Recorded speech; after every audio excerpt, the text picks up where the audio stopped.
2026 football বিশ্বকাপ যুগান্তকারী draw করে স্পেনকে লজ্জায় ফেলল কেপ ভার্দে। 1958 বিশ্বকাপে হাঁটুর চোটের কারণে ফুটবলের রাজা পেলের অভিষেকের জন্য 2 ম্যাচ অপেক্ষা করতে হয়েছিল। স্পেনের তরুণ তারকা লামিন ইয়ামালও সদ্য সেরে ওঠা হ্যামস্ট্রিং চোটের কারণে ম্যাচের শুরুতেই বেঞ্চেই ছিলেন।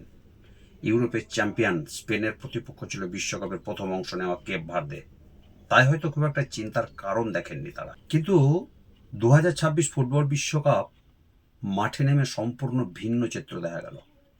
বিশ্বকাপের সবচেয়ে ছোট দেশগুলোর একটি কেপ ভার্দে দুর্দান্ত রক্ষণাত্মক ফুটবল খেলে স্পেনকে গোলশূন্য ড্রয়ে আটকে দেয়। ম্যাচ জুড়ে বলের দখল ও আক্রমণে স্পেন এগিয়ে থাকলেও কেপ ভার্দের সংগঠিত রক্ষণাভাগ এবং গোলরক্ষক ভজিনহোর অসাধারণ পারফরম্যান্স তাদের সব প্রচেষ্টা ব্যর্থ করে দেয়। স্পেনের বিশ্বকাপ ইতিহাসে প্রথম ম্যাচে হোঁচট খাওয়ার নজির আগেও রয়েছে। 2010 সালে সুইজারল্যান্ডের কাছে, 2014 সালে নেদারল্যান্ডের কাছে ড্র পরাজয় এবং 2018 সালে পর্তুগালের সঙ্গে ড্র, সেই ধারাবাহিকতা তারাই আজও প্রত্যাশিত জয় পায়নি।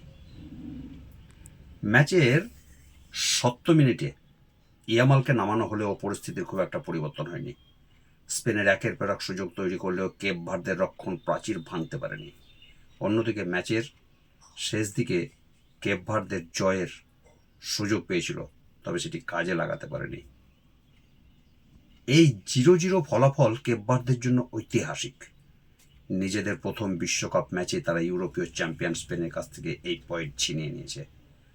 ম্যাচ সেরা নির্বাচিত হন 40 বছর বয়সী গোলরক্ষক কেপ ভার্দের ভজিনহো, যিনি একের পর এক দুর্দান্ত সেভ করে বিশ্বজুড়ে প্রশংসা কুড়িয়েছেন।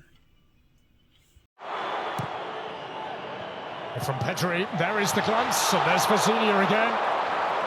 What a save from Vozinha again.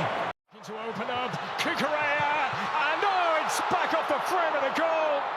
And Vozinha tips it over this time. Extraordinary. Ferran Torres denied. Clearest moment of the match so far.